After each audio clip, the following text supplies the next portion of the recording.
Hello my people, this video I'm about to show right now is happening in Southeast. They were giving a signal for tomorrow, 1st of October.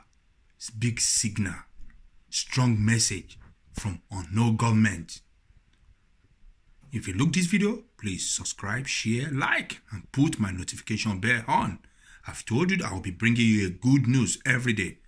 But subscribe, share, like. For those of you who don't understand the English, Ejo, you keep it about you a lot because on the 1st of October, in rich ma bere láti ma ṣẹlẹ̀ Ejo ewa talat ẹ̀yin tẹ́ bá lè wo video yìí Ejo ẹ subscribe sórí channel wa ẹ subscribe sórí Green for God channel ẹ subscribe sí kọ Ọlọ́run á wà pẹ̀lú gbogbo wa o àmì àṣẹ màá gbé video yẹn fún yín kẹ́ wò ń sìn ẹ má bá mi tẹ̀lé lọ.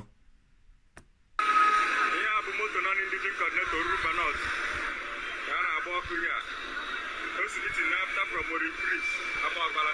Now, the total police on Naoko. On Apple and the non-government. Where did you? What got your quabo? Mushimut Yoko. I must take on a way of Siana. How can I body cock? I didn't hold up all cost ever. When the man over in LA, I got the Brunation.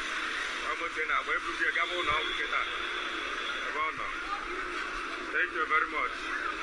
I'm from Oruba North, live on the Mekita.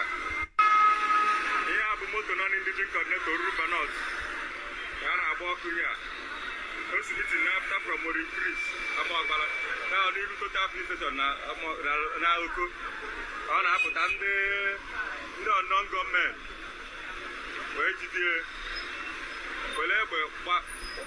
What got your quabo? Mushimut Yoko. I must take on a way of Siana. How can I body cock? I didn't hold up all cost ever. I don't hear now. I mean, subscribe. Subscribe on this channel. Subscribe.